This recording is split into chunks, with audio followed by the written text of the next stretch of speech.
Good evening. I hope everyone is safe and warm out there. My name is Raheem Thompson. I am the manager of public programs. On behalf of our CEO, Susan Abrams, and the entire museum, I would like to thank you all for joining us for tonight's book and author program, X Troop, The Secret Jewish Commandos of World War II. Tonight's program will be a book discussion moderated by myself in partnership with the author of X Troop, Leah Garrett, who is a professor at Hunter College and the author of Young Lions: How Jewish Authors Reinvented the American War novel, which was also shortlisted for several major literary awards. Now, I would like to bring on our guest, Leah Garrett. Hi, everyone. Hi, audience out there. Thank you for having me. I'm really happy to be here to talk about my work on X Troop. And thank you, Raheem, for hosting too. Yeah, no problem. Let's get right into it, and I would like to start with the beginning of the book. Could you take a moment to actually talk about the X Troop and who were they and why were they created? Okay, so in 1942, the war was not going well for the British. And Winston Churchill met with Lord Mountbatten, and they decided that they had to do something really radical to change the tide of war. And what they decided they would do was create a commando unit called Inter-Allied 10 Commando. And that commando unit would be made up of different troops of men who the Nazis had kicked out of their home countries. So there'd be a Polish troop, there would be a French troop, there'd be a Norwegian troop. And the idea with these guys was that they would be burning with such a desire to get at the Nazis that they would fight more effectively than British soldiers. When they came up with this idea, they also decided that they wanted to create a German-speaking unit.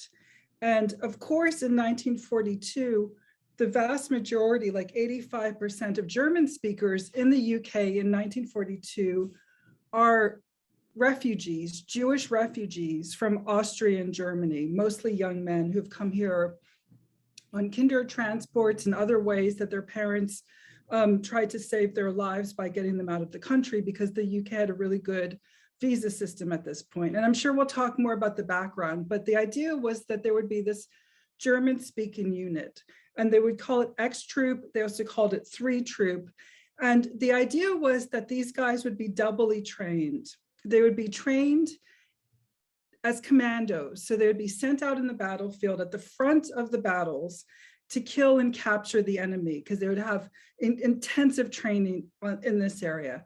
But they would also be trained in counterintelligence. So when they captured the enemy in the heat of battle, they would use their German language skills then to interrogate the captured Germans to find out what they needed to know for that battle. Where are the mines laid? Where's their machine gun nest?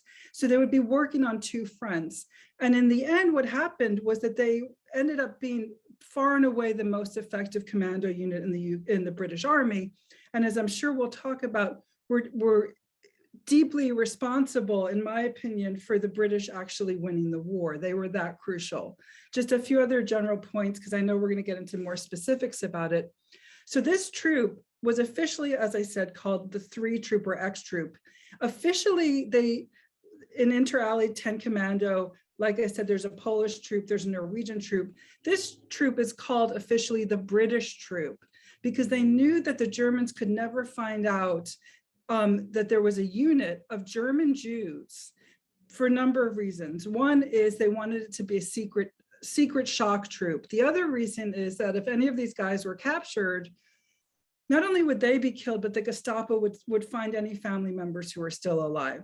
So another very important aspect of this group that I'm sure we'll talk about is that once the men are selected to be part of X Troop, they're each given about 5 minutes to come up with fake British sounding names, fake British identities that explain why they have these heavy German accents.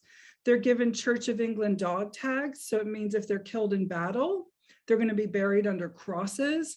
And so through the entire course of the war, this group is doing all the most heroic and dangerous actions, but they can never talk about who they are. They're all pretending to be British. They're not letting anyone know that they're Jewish. And so it's a very, very secretive unit, which is part of the story of why it took this long for the story to get out, which I think we'll talk about as well. Yes, and before we get into the discovery of how do you discover this unit, can you talk a little bit more about the skill set of the X troop and why they were deemed useful to the government? Okay, so we're going to backtrack, I reckon, to figure out how we find where these guys come from. So I'll just talk about that briefly, but I'm sure we'll fill it in more. So as I said, all of the guys in the X troop come from Jewish families in Germany and in Austria. The UK has this really special transit visa. One is that they either can get their kids visas with the idea that they're going to go somewhere else, or two, that can be sent on kinder transport, which were these trains that I'm sure the audience knows about, that the Quakers set up to get Jewish kids out. So the guys come by themselves to the UK. Once they get to the UK, things are actually pretty good for them for the first year or so. They're all young, they're like 15, 16, 17 years old. But when the war breaks out, immediately, Churchill does this edict, which is called Collar the Lot. And I know we'll talk about it more, but what ends up happening is they decide that they're going to actually intern Germans. And again, they're not thinking about the fact that when the war breaks out, as I said earlier, 85% of the Germans are Jews. So most, in fact, all of the men who end up becoming the X troop end up going through a terrible internment that we'll talk about. Very similar to Japanese Americans in the United States, but in many instances actually even worse because they were sent to other countries. I'm sure we'll talk about it. Finally, though, when they decide that they're going to create this secret unit, what they're looking for is sort of three different things. They're looking for men who are very physically fit, who have sort of shown themselves to win competitions, to be very capable physically, right? Because as a commando, it's a very physical role. They're looking for men who are highly intelligent, which is really important for when you're doing counterintelligence, that you always have to be sort of 2 steps ahead of the enemy, think on your feet, be able to work in multiple languages.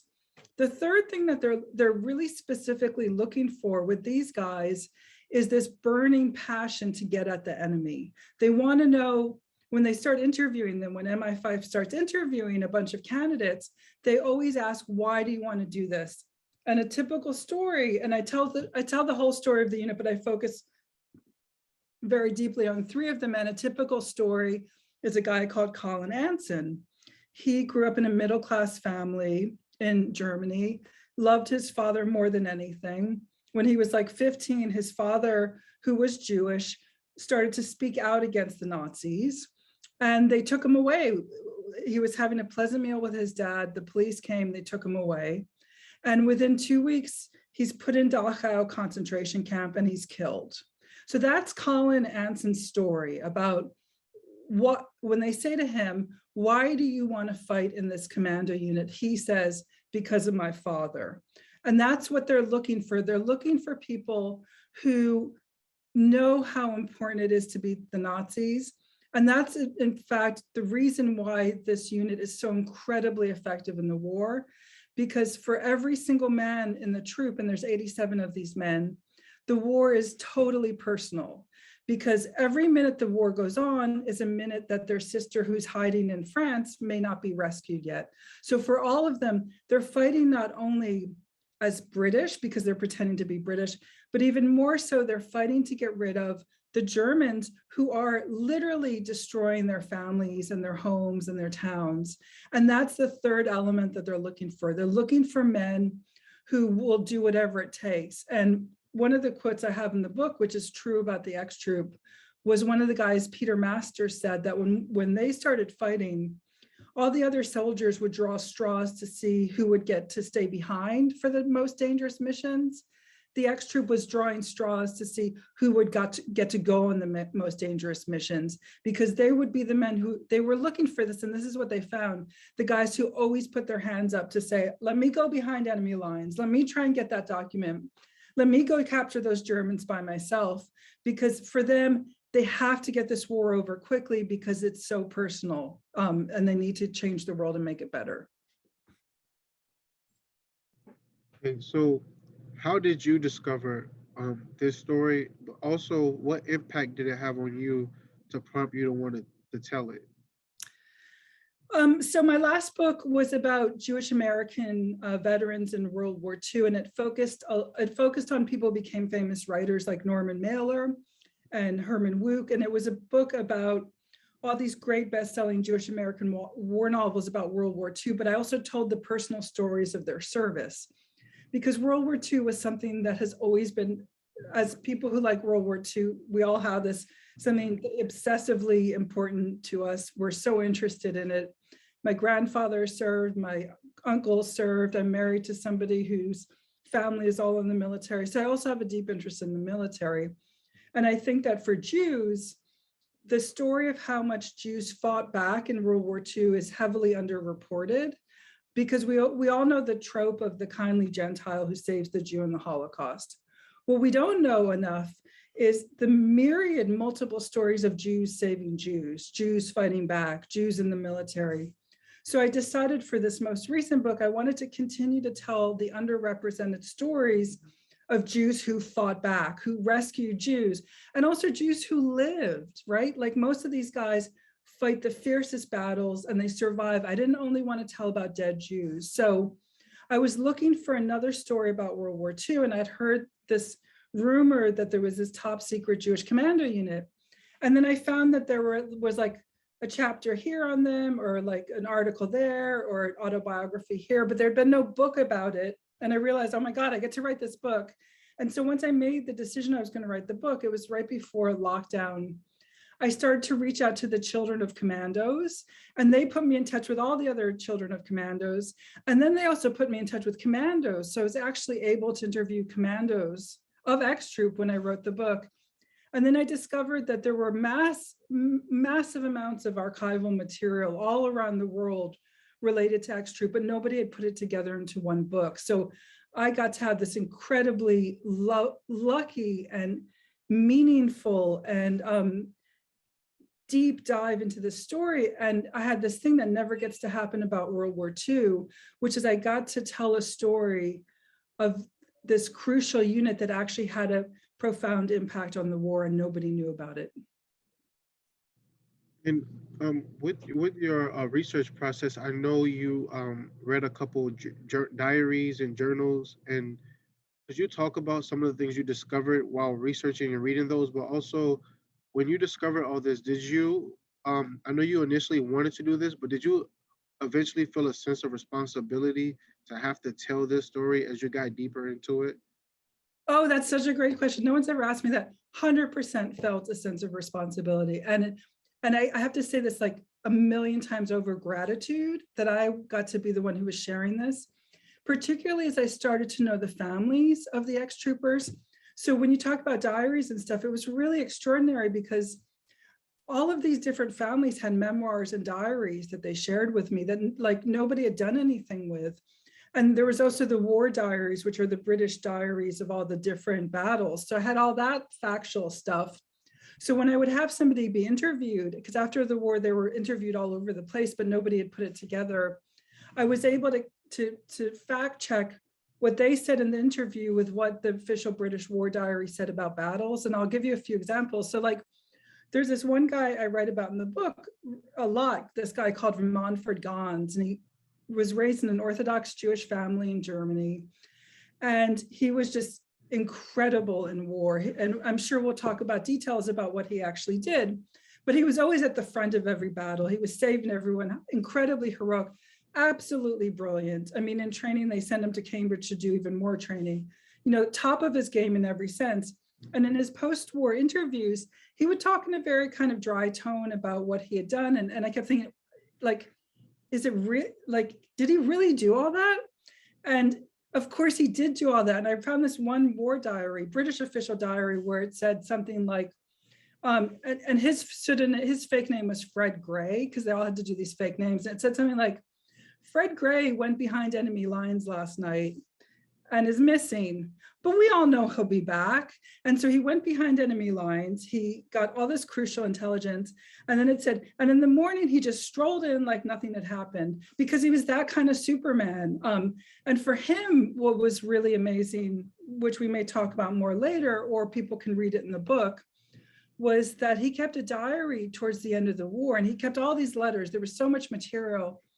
But one of the extraordinary stories I tell in the book was that his parents, who he loved so much, went into hiding when the war started. He received word during the war that they were taken to Bergen-Belsen concentration camp.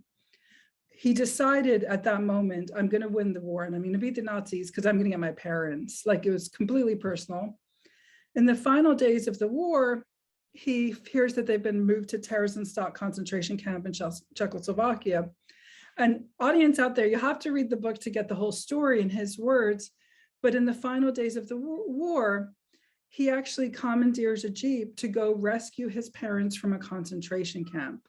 Now, I had heard stories that there was a British commando who had rescued his parents from a concentration camp. That was another rumor I had heard.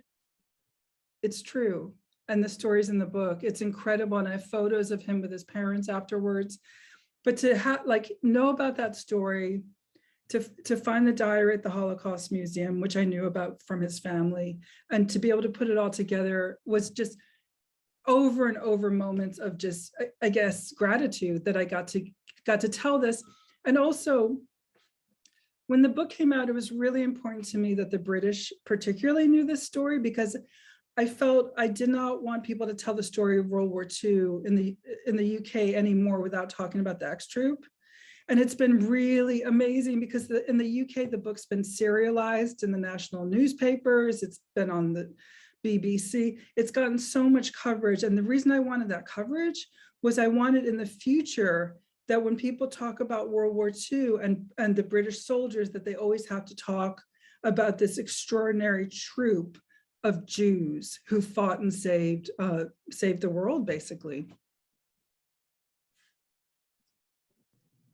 Yes, and for the second part, so how did your feelings change about the material as you were reading it, from just wanting to do it, but also just the increased motivation to get the story out?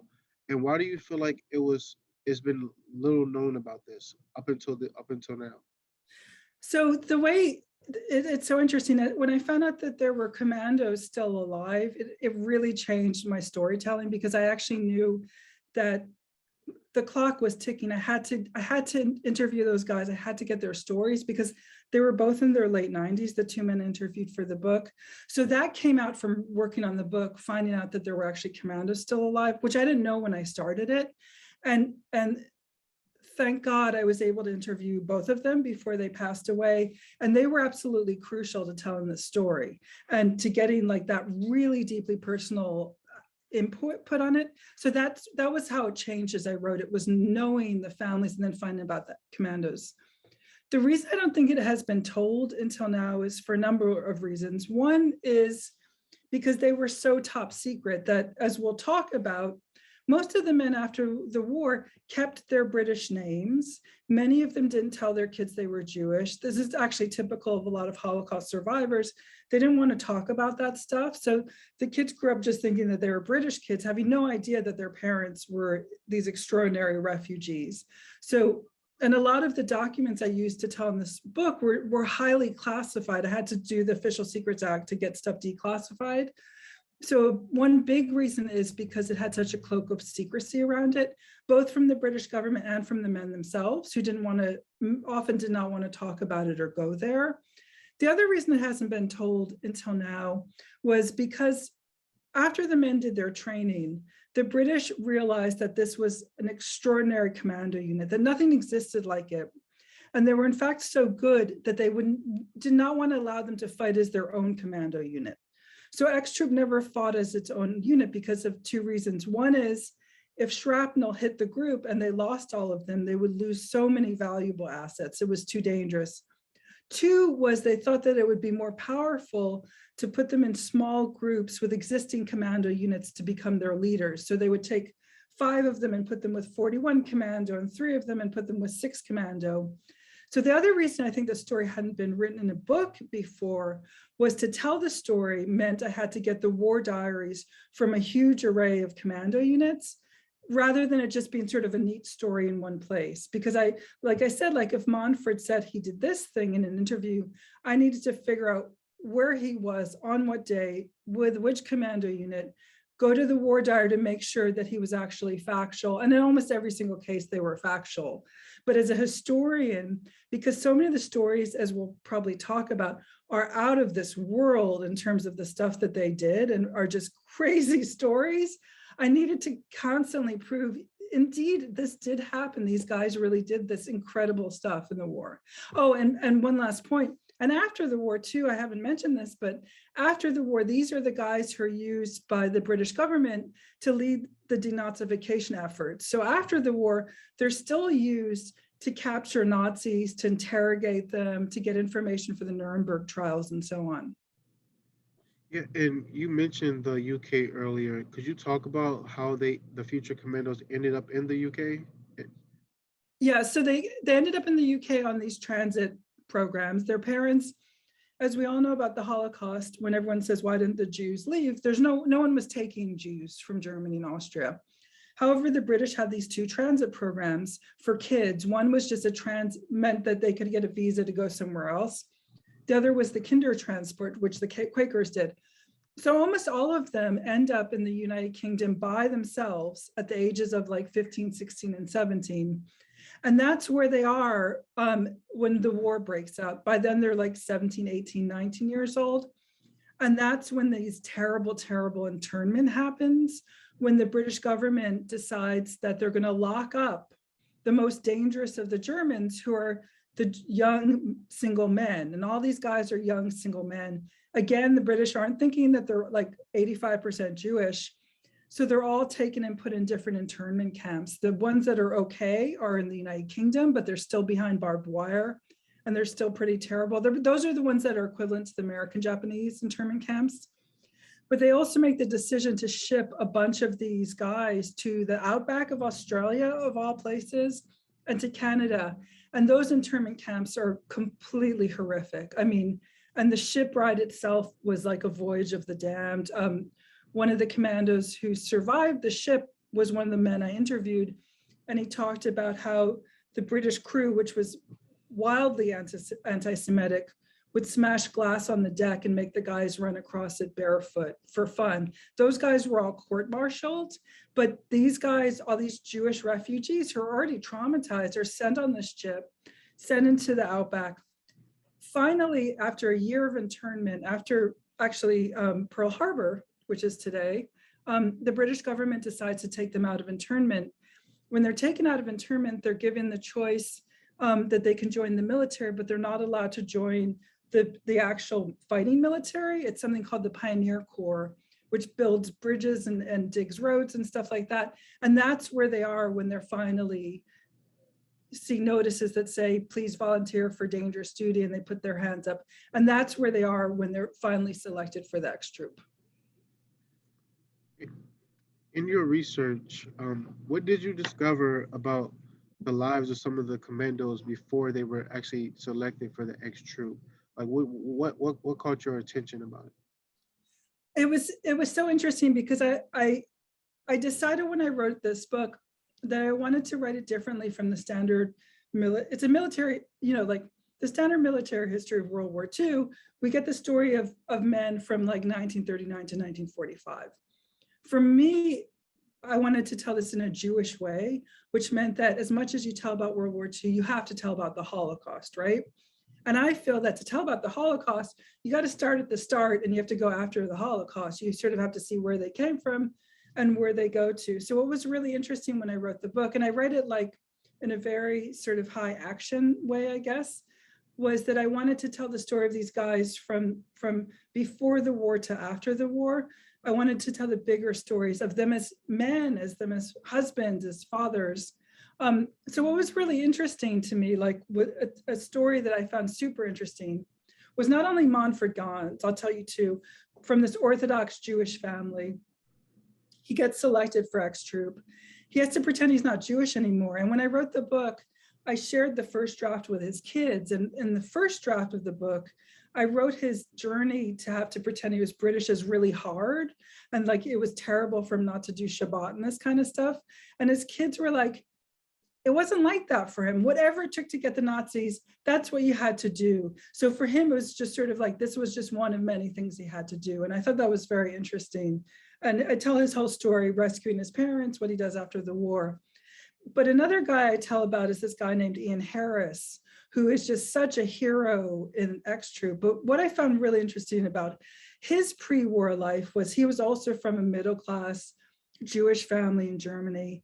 When he's a teenager, they send him to a boarding school. The boarding school, unfortunately, ends up being a boarding school, which, as he said, was a hotbed for the rising Nazis. So all of the other kids in his school are Nazi, like end up being Nazis. They're the guys who be Nazis. He ends up leaving once they figure out he's Jewish.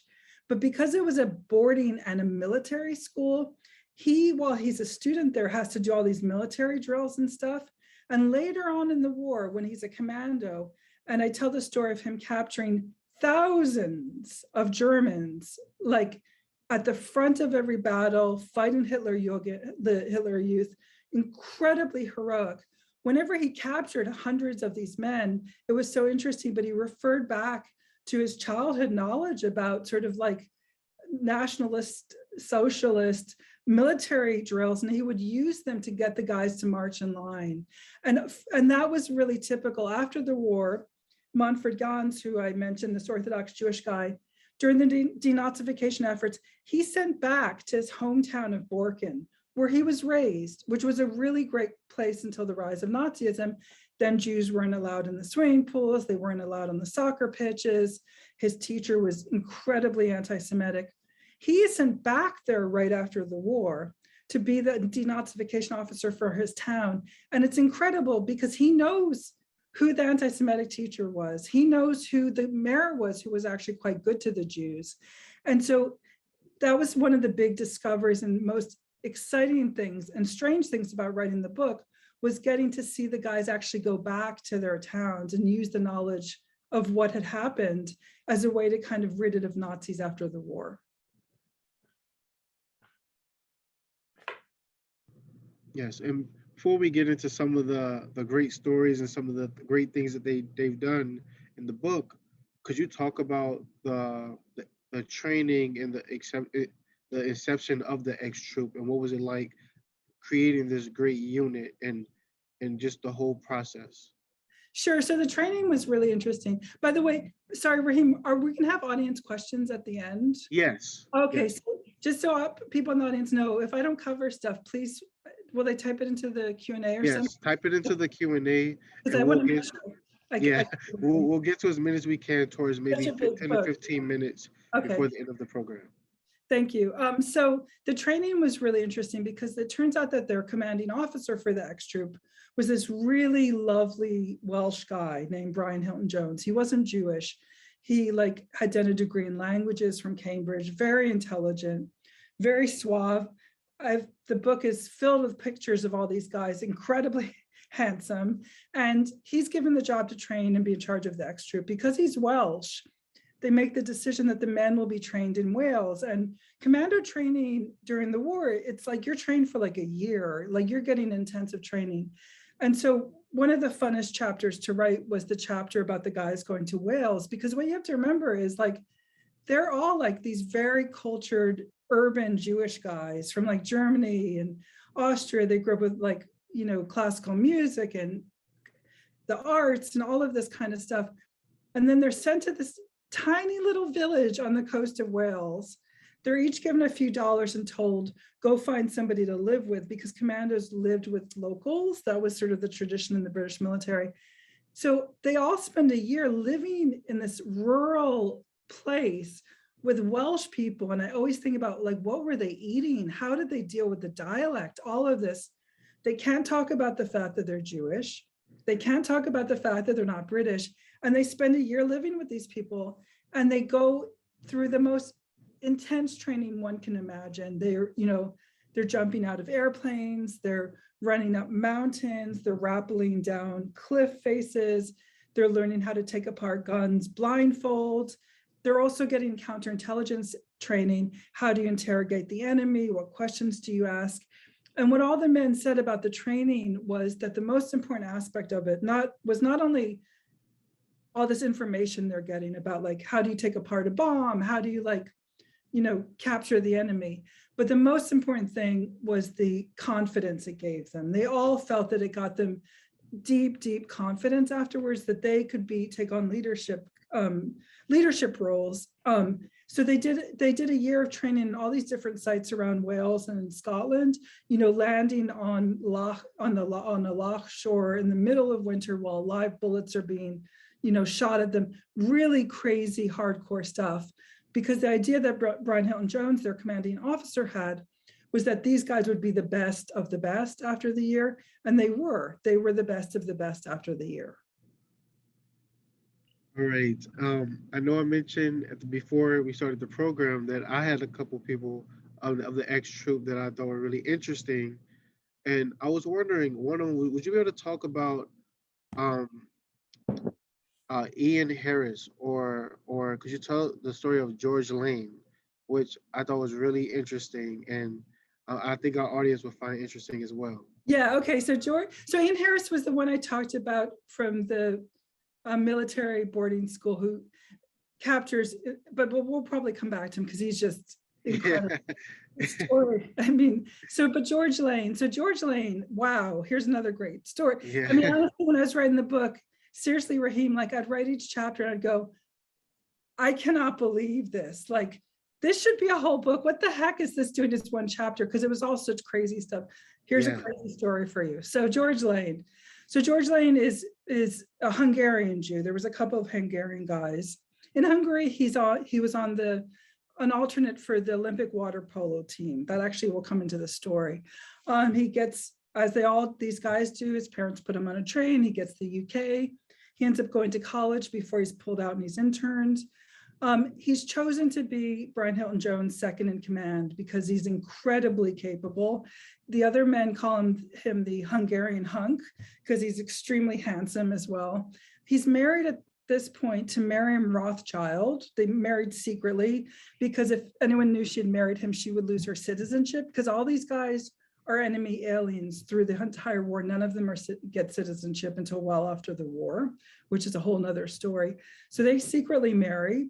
They're living together in Wales. She becomes a very famous scientist in Britain. And she's, of course, the child of a Rothschild. She's one of the Rothschilds. So when war breaks out, she is sent to Bletchley Park to decode the Enigma machine. So that's what she's doing. He's chosen by Brian Hilton Jones. In the week before the D-Day landing, he selects George Lane and he says, look, George, there's some rumors that there's a top secret new German mine. And if we send D-Day to land, that mine may blow up all our boats. You need to go take a little boat and land on the Normandy shore at night and bring us back a mine, because we need to look at it to see what kind of mine it is. He goes there the first day and he swims because he has this swimming ability. He finds out it's just a standard German teller mine. He comes back and he tells them. Second day he goes again, and it looks as if he actually brought back a mine with him the second day. They say we need more intelligence. They send him back a third day. He lands, he gets more intelligence. He's with another engineer from the British military who's helping take photos of all of this stuff. They're captured by a German boat. They're blindfolded. George Lane thinks this is it, like, I'm going to be killed, because Hitler also has a commando edict, which means any commando who's captured is killed on sight. So he can't let them know he's a commando. He can't let them know that he's a Jew or that he's from Budapest. So he decides what he'll do is speak with a fake Welsh accent, because he thinks the Welsh accent will sound so weird to the Germans, they won't figure out that it's really like a German accent he has underneath. They bring him blindfolded and they say, don't look out, you can't see where we're going. But he looks out the side of his blindfold and he sees them entering this huge, beautiful sort of castle with a moat. They bring him inside and they say, you need to clean yourself up. You're going to talk to somebody really important. And he's thinking, oh my God, like, what's going on? They lead him into the library and it's Field Marshal Rommel, the head of the whole German military himself. And all of this, like there's letters, all of this happened. Rommel interrogates him. George Lane, who's pretending to be like a standard British soldier, starts talking to Rommel about the treatment of the Jews. They have this whole conversation. George Lane is very charming. Rommel's totally charmed by him. He wrote a letter to his wife about this charming guy. After the interrogation or tea with Rommel, they put the blindfold back on and they don't kill him. So he realizes they didn't realize he was a commando. And in fact, he charmed them so much that they take him away and they put him in a prisoner of war for British officers. The minute he gets in there, he says, I think I actually know where Rommel's headquarters are, because nobody knew where Rommel's headquarters were. And he starts to describe the way the castle looked that he saw out of the side of his eye. One of the guys there said, "Oh my God, I know that place is at this place." And there's a book, and it's just a crazy story because these camps have book libraries. And he says, "Yeah, that's where I was held. They have a top secret wireless radio. They send the information back to London." And then a week later, the British bomb Rommel's car and he's out of the war. He's he's injured too much to continue in the war. And that all comes from George Lane. After the war, in the final days of the war, I don't really go into this in the book, but I'll tell you, Raheem, because you like his story. He actually escapes from the prisoner of war camp and he makes his way to London. He eventually gets back to the UK and he gets a military medal, which I quote in the book. And it says something like, "But for the actions of George Lane, D-Day would not have gone on as planned." And that's one of 30 stories in the book like that. Seriously, yeah, crazy stuff. Incredible. Yeah, crazy stuff. Yeah, I couldn't believe it. That actually made me want to research more about George Lane. It just sounded like something. Yeah. Like a James Bond movie or something. Yeah. It was just wow. Yeah, that's right. So, could you talk about, before we get into the audience Q&A, because we're getting a bunch of questions, can we talk about why did they keep their names and identities after everything? It's kind of complicated, I think, for a number of reasons. I think one reason was that they all became these commandos when they became men. So they did become these British commandos. That's who they became. I think their birth names for many of them were so associated with trauma, like their mom's last names and stuff like that, that it might have been a way not to have to go there too much. The way also, I think it had to do with sort of what we see when people go to Israel, Jews emigrate to Israel, they often take on these sort of tougher names. I think it was part of that. I do think though, another reason I thought it was really important that this book did well in the UK, which it has, I think it also had to do a lot with a sense of deep, profound anti-Semitism in the United Kingdom. What I talk about in the book is that for those guys who emigrated to the United States, most of them raised their kids Jewish and they switched back, and some of them switched their names back. For those who remained in the UK, one of the kids of one of them said, "I think my dad did it because he just wanted to protect me. He didn't want me to know I was Jewish. He didn't want me to be in any danger."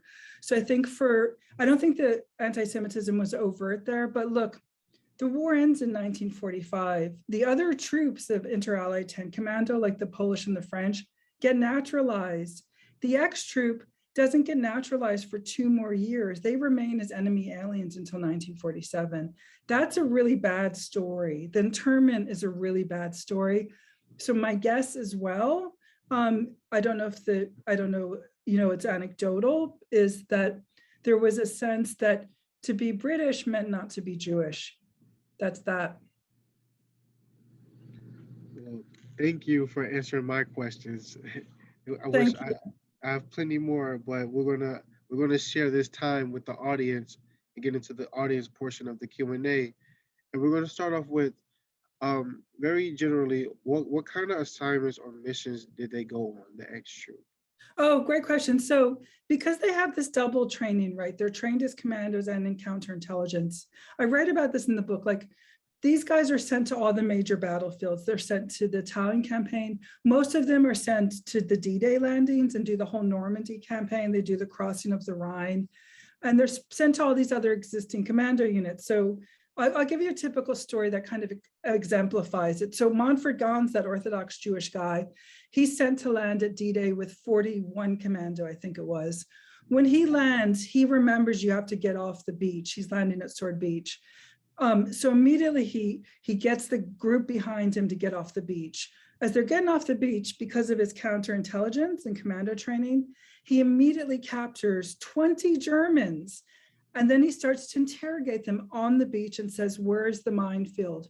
And he gets the Germans to show the guys who survived the landing how to get off the beach. And then they go on to capture all these crucial positions. So these guys, the first person to cross Pegasus Bridge, this crucial bridge, is a Viennese Jewish guy called Peter Masters, who's sent with something called the Bicycle Troop. He's an ex-trooper. So they're in all the main missions. And it's really interesting where other soldiers, are fighting or commandos by day. These guys fight during the day as commandos. And at night, they're sent behind the enemy lines to gather intelligence. So they're working 24/7.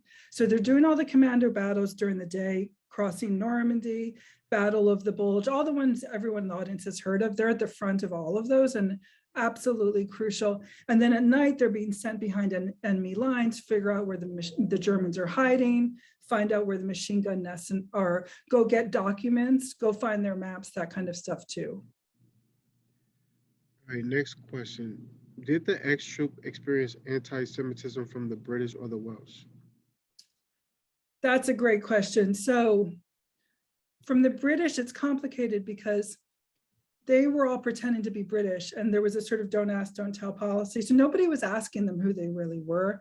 So the British wouldn't have known that they were Jewish. However, the fact that they weren't naturalized till 2 years after the war tells me that yes, there was some anti-Semitism there for sure, but not with their brothers in arms. But they did notice sometimes that they were treated a bit differently because of their accents. But I don't think it was because anyone figured out they were Jewish. When they lived with the Welsh, most of the men said that there wasn't anti-Semitism, but Miriam Rothschild, after the war, I read all of her letters, said that that wasn't the truth, that the Welsh figured out quickly that who these guys were. You couldn't help but figure it out. And her feeling was that the guys didn't want to sort of admit to it, but there was definitely a sense among some of them that there was certainly some anti-Semitism that they had to face. And can you talk about their lives after World War II? Yeah, so another reason to get the book, give it to your kids and stuff like that, is because I tell you what happens to them after the war. And they go on to have incredible lives. Like Montfort Gons, he's obsessed with chemistry, the Orthodox Jewish kid. After the war ends, after he does his service, he ends up, interrogating high-ranking Nazis, doing all this really important stuff for the Nuremberg trials. The minute the war ends, he enrolls in the University of Manchester to get a chemical engineering degree. And I tell this beautiful love story that happens between him and the woman who becomes his wife in the book. After the war, he gets a scholarship and he goes to MIT to do chemical engineering and becomes a very important chemical engineer in the United States. Peter Masters, who I mentioned briefly, came from this cultured family in Vienna. Before the war, he wanted to be an artist and he was going to go to art school. After the war, it's sort of like the war is this interruption and then they get to go back to what they want to do. After the war, he becomes the first Fulbright in art and he gets a Fulbright to Yale University and comes over here and has a long and really wonderful life and his kids are beautiful. And so they all end up having these really rich post-war lives after the war with this sort of interruption. And what all of them said about their service in the ex-troop was that it completely changed them for the better because they felt that they got their agency back, that they were able to fight to stop what the Nazis were doing. So it gave them all a great deal of confidence after the war. So they all go into very rich post-war lives. And I tell the story at the end of the book. I sort of tell you what happens to each of them after the war. This seems to be a popular question. Is there a possibility that this book will be made into a movie? Is that something you're hoping for? I'm really hoping for that. And I'll tell you why I'm hoping for that more, not only because, so it hasn't happened yet. Hopefully something will happen. more than anything, I want it told, not only because I want the story of these guys out, I want everyone to know their story, but also because it's such an important counter narrative to sort of the standard Hollywood Schindler's List, Gentile saves the Jew story. This is a story about these really warrior-like, very intellectually kind men who fight back and save the world. And it's interesting, when Inglourious Basterds, that movie came out like a decade ago, or maybe a little bit more. Tarantino's movie, it was a movie about it, like a revenge-minded group of Jewish commandos. When that movie came out, the ex-troopers who were still alive were really angry about it, because they said Tarantino got them all wrong, because they always followed the rules of war. Even like Colin Anson, the one I talked about, his dad was taken to Dachau. After the war, he sent in the denazification efforts back to his town, and he finds out who turned his dad in to have him be killed. And Anson, in an interview after the war, said, I could have taken that guy out to the woods and shot him and done revenge. I didn't do that because we don't do that. We're different. And he meant Jews are different from how Germans had acted. So they acted with such ethical, high standards of behavior. So the other reason I really want it made into a movie, and I hope someday it will happen, is because I think it's a really important counter story to the way we all tend to have Hollywood represent the Holocaust in World War II, which is, either Gentiles save Jews, or we have like the Warsaw Uprising where everyone dies. This story's different. This is like Jews who save Jews and they live to tell the tale. Unusual, but completely true and really important. Were any of the commandos from wealthy Jewish families, and conversely, were there from any of them from very poor families as well? Yeah, they had the whole range of families. There were, a number of them were from sort of poor, not even shopkeepers, like tailors and stuff like that. And that goes the whole range to really wealthy families who like ran newspapers and stuff like that. There was a huge array of men. I think the common point about them was that for many of them, Austria and Germany at this point, most Jews were fairly secular. So for most of the men, some of them had bar mitzvahs. A lot of them weren't raised with much Jewish awareness because their parents got scared when the rise of Nazism and didn't want to go there too much in Germany and Austria. So Manfred Ganz was actually the most unusual one because he was Orthodox Jewish. The sort of most common point about the men was that they were from fairly secular backgrounds, which was standard for Austrian and German Jews at the time. But the whole range socioeconomic, poor to rich. And can you talk about how many of the ex-troopers were reunited with their families, and what was that life like afterwards? So I don't only tell the story of Manfred Ganz rescuing his parents, I tell other stories in the book. So read the book, you'll see. But the minute the war ends, they all go on quest to find their families. And, none of them find everything intact, but a number of them find a sister, a grandfather, parents, and stuff like that. And after the war, as I said, so they all have to remain in the military, right? So like the war ends and British and American soldiers, like the war's over. They get to go home, they get to have families, they get to see their parents. For the ex-troopers, the war ends and they have no home and no family. They're not naturalized. And then the British military says, we're keeping you in the military for 2 more years to do denazification efforts, which I actually think they really wanted to do. And they had nowhere to go to, if that makes sense. So they spend the 2 years doing that before finally in 1947, they're all let out of the military. And that's when, a number of them emigrate to the United States. Most of them stay in the UK, and a handful go to other places like Australia and Canada. Did any of the ex-troop members remain in the military? Yes, that's a great question. So on the cover of the book, I have this guy here. You can't really see him. He's called Jeff Brodman. He's like a really hard guy to write about in the book. He's holding a Tommy gun there. To write the book, I interviewed his son and his grandson. And it was really interesting because Jeff stayed in the British military during his entire life. His son was in the military and his grandson was in the military too. In the United States, a number of them joined the military as well. Most of them, however, after the war, sort of wanted a quiet civilian life, and then they went back to the stuff that they were interested in beforehand. But can I tell a little sort of story about Jeff Brodman? Yes. So when I was talking earlier about trying to write a book that's as much about the Holocaust as World War II and vice versa, and also not just wanting to focus on that 1939 to 1945, I want to tell the story of these guys as men. After the war, like I said, his son and grandson go into the military. And when I'm writing the book, it was before lockdown. I flew to the UK to interview a number of the kids, and I interviewed Jeff Brodman's son. And we were sitting, and I write about this in the book because I think it's really emblematic of what it meant to write this book for me. And so I go and I meet him, and we're sitting at this really nice, quiet pub outside of London. And I started asking him about his dad and the military. He brought all these letters his dad had written, and I took photographs of them and stuff like that. And then I said to him, this thing I had to say to all of the kids I interviewed. So do you know what happened to your grandparents? So that would be his dad's parents.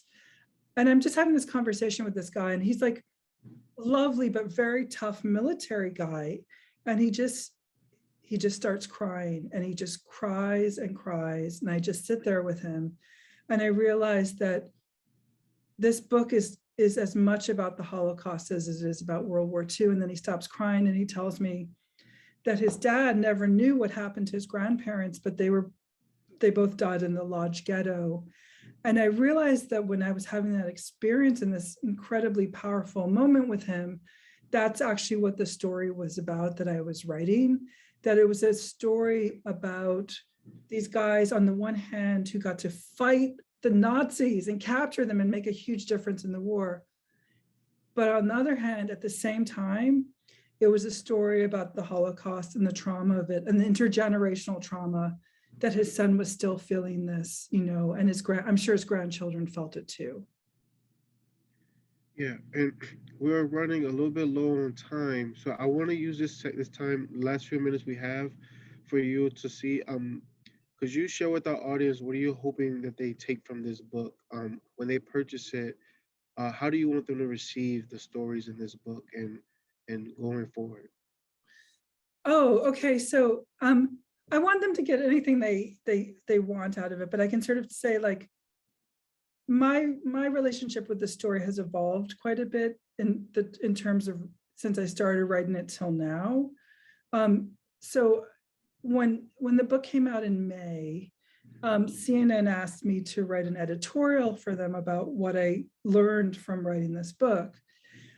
And it's so interesting. At that point, there was sort of all this, like, there was all these traumatic stories about the southern border in the US. So at that point, what I wrote about for that editorial was that what I got out of it at that point was how important refugees are, because particularly like these guys knew what evil looked like, and we need our refugees in America to remind us to be better and to remind us how to fix ourselves.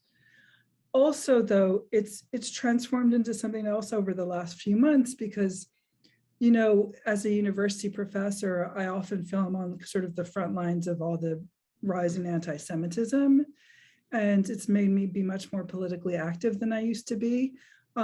And fighting anti-Semitism, fighting all this anti-Israel, anti-Semitic stuff that we all have to deal with. So the other thing I've been getting out of their story as well is the more macho stuff of it, about fighting back, standing your ground, expressing your beliefs, being forceful about it. So it's changed a lot since I wrote the book, but now I think I sort of get both sides of it out of it. But I hope when people read it, what they get out of it is that we need more of these other historical narratives about World War II and the Holocaust, because we haven't been getting the full story as far as I'm concerned. All right. Well, thank you so much for your time this evening, and to our audience, thank you as well. I hope everyone is staying warm and safe. And, the weather is changing quickly, especially in Chicago. So I just hope everyone is safe, and I thank you all for joining us tonight. If you have a moment before you go, please check the links in the chat. There's a link to purchase the book. Please purchase the book and read it and write back to us what you think. And also, please take a moment to fill out the survey for the program. We will love your feedback. And there's a link to all of our upcoming programs. And I hope to see you all in the next program. Thank you. Do you have any closing moments? No, just thank you so much. This was lovely. And feel free if any of you read the book, you can feel free to reach out to me and email me with any questions or comments as well. But thank you so much, everyone. All right, everyone. Have a great night. You too. Thank you.